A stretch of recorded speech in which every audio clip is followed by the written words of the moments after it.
Mike Marshall died very early at 26 years old, and John Stahlberger said, "Hey, I'm going to make footbag or hacky sack."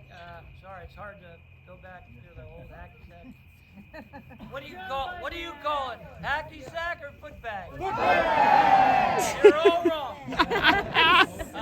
So anyway, once Mike died, Johnny said, "Hey, I got to make this a sport," and he did.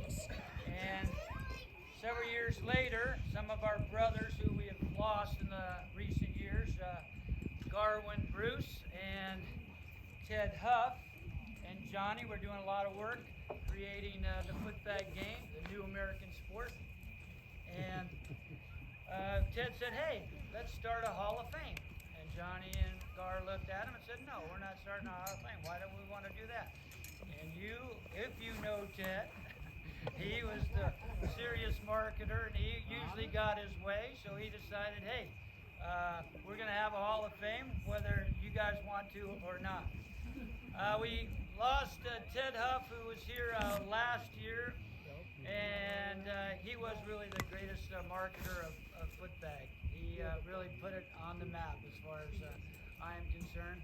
And Garwin Bruce, we called him. We called him. We called him. Has also passed, unfortunately, but those two people created a Hall of Fame, and tonight we are here to celebrate the Hall of Fame. We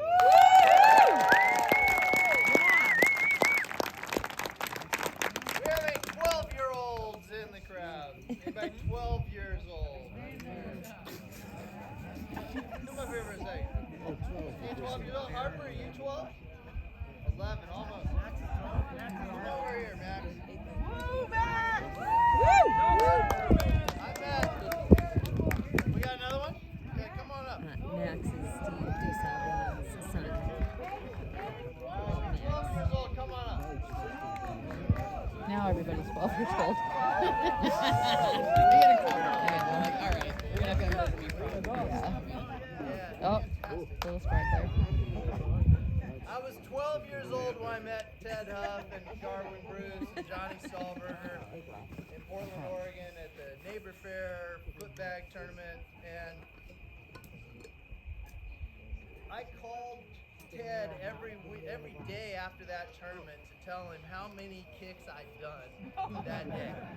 I got a business card from Ted and I at that tournament, and I thought, I had this vision in my head, like the National Hacky Sack Association.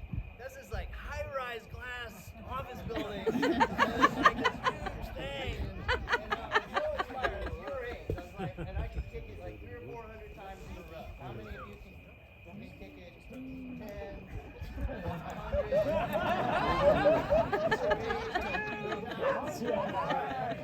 That's a good place to start.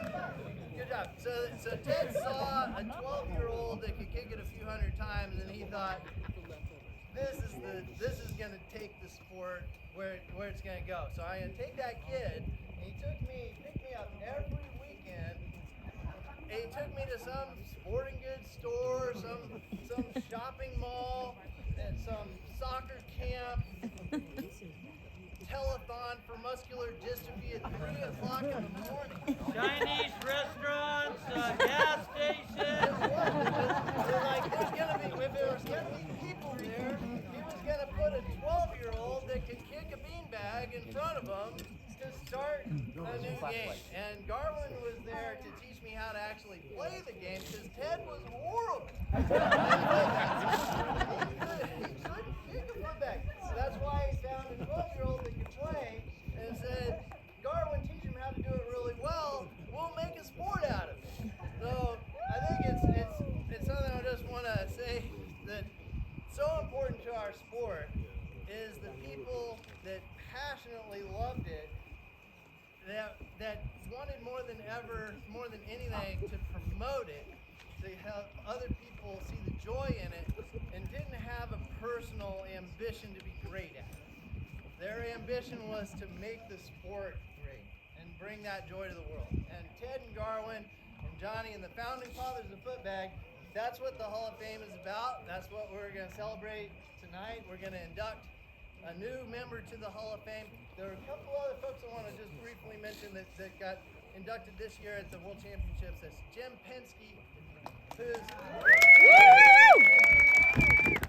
talk about athletes that have played footbag. Like, Jim Penske is one of the greatest athletes walking the planet, bar none, across any sport. This kid is one of the greatest athletes and an absolute specimen. And he's inducted in the Hall of Fame this year. It's from Boise, Idaho. So hand for Jim Penske.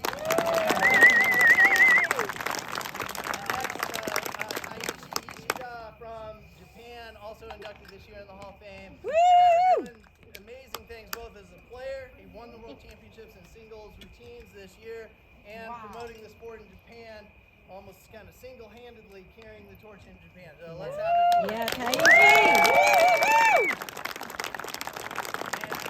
As Alex mentioned, we're going to induct Dave Leberknight, and to introduce Dave, we're going to bring Tuan Vu over to say a few words. Thank you so much, 12 years old.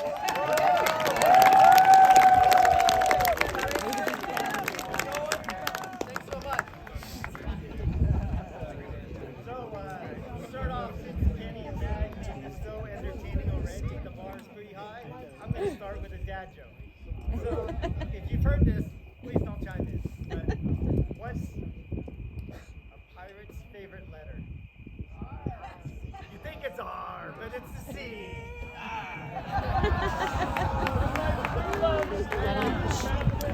Okay, now that I've set the tone.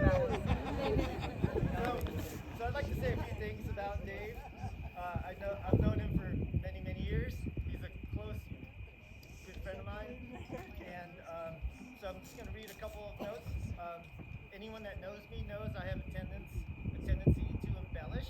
So if you catch anything that doesn't sound right, look me up after, and if you get the correct amount, you win a prize. So you gotta pay attention. So first off, Dave's Footbag journey started in 1980. His first Worlds was back in 1987. I remember that because I was only 5 at the time and my parents wouldn't take me. Okay.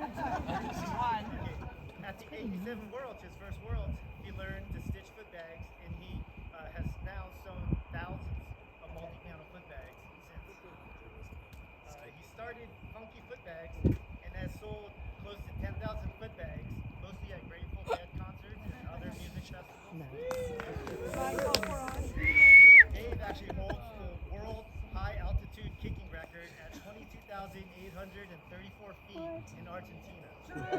Yeah. He has traveled to 85 different countries, teaching people to kick and sew, including Iron Chef America Mario Batali at the 1998 Fancy Food Show. In 2022, Dave was paid to kick footbag at the Weta Digital Movie Studios in New Zealand. And for those who don't know that studio, that's Peter Jackson's studio of Lord of the Rings fame.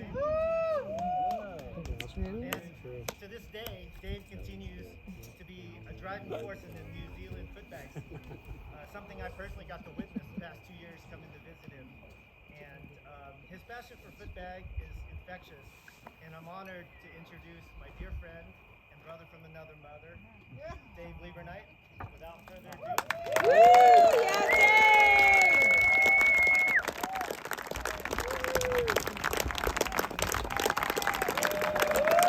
Yeah,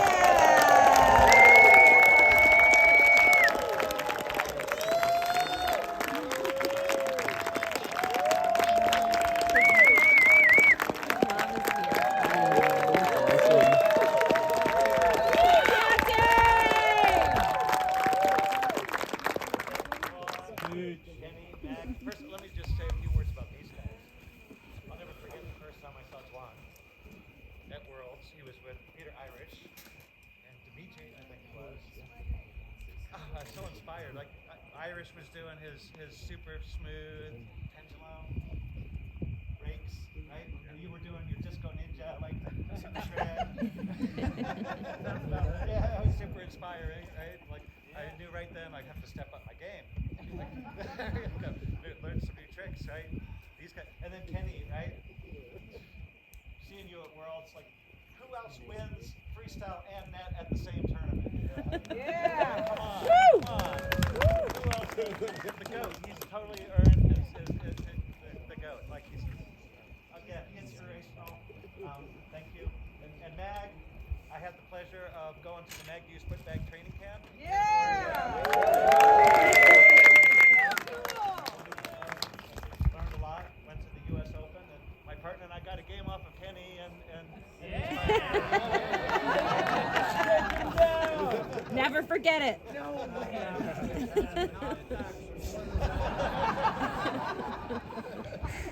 That was the highlight of my footbag net career right there. So let's see. So in 1993, I went to the Western Regional Footbag Championship and still competing intermediate, right? I won freestyle and took second in net, and everyone yelled, "Go pro." So then I got my ass kicked ever after that. I didn't care. I just wanted to go, have fun, and be with all these wonderful people. Right? Get better, practice. Right? Yeah. So, Well done. and as Twan mentioned, like I actually got paid to do a gig in New Zealand, so that makes me a professional hack. Yeah.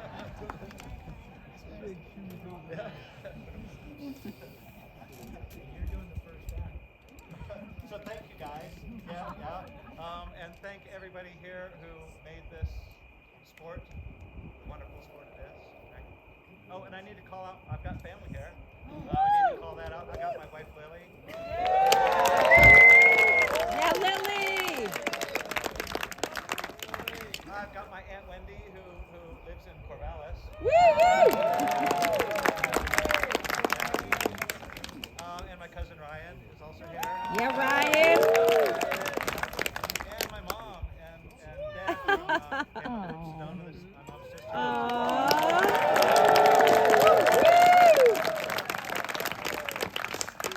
So mom, of course, encouraged me to be successful at something, but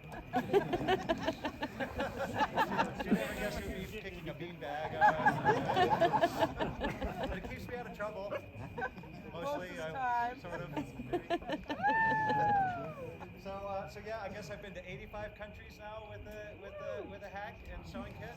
And so I can say it really is a universal language.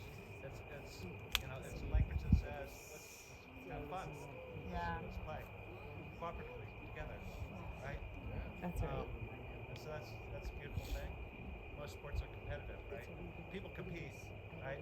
But I'm of the school of just the hack, right? Let's get a hack. And I still, so one of the countries I went to, I'll mention Myanmar, Burma, right? Their national sport is just like hack, but with it's called a chinlone.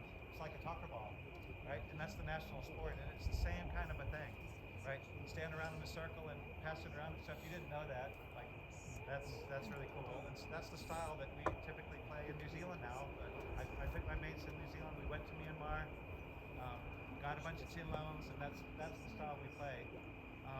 And it's cool because you can play with the one bounce off the ground, and that keeps the flow going longer, and you just get better, longer hacks, and so that's cool. And so when I think about promoting the sport, I look to that because it's approachable, and the hack, not the competitive, right? Because the people I want to make this point because the people in New Zealand, they were all really good at freestyle tricks for a while, and then they decided shred till you drop, sort of kill hack. So they all just quit doing tricks, and got to a really bouncy hack and just play hack. Yeah. And so that's what I love, and I'm still Put it off the ground. yeah. So that's why I say bring back the hack. There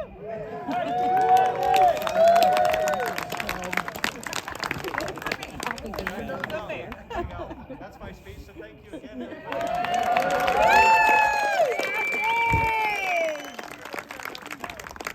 Dave graduated from Cornell University. He got his master's at Carnegie Mellon, and he still takes time to play hack. So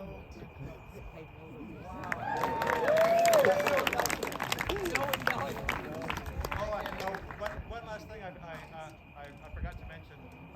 My brother James gave me my first hacky sack as a stocking stuffer in Christmas 1980. Yeah, because he went to the Colorado School of Mines. And so, for those of you who don't know, that's where they used to host Worlds all the time, right? So that's kind of connecting the dots. That's how I got into it. So, there you go. Yeah, so there's that.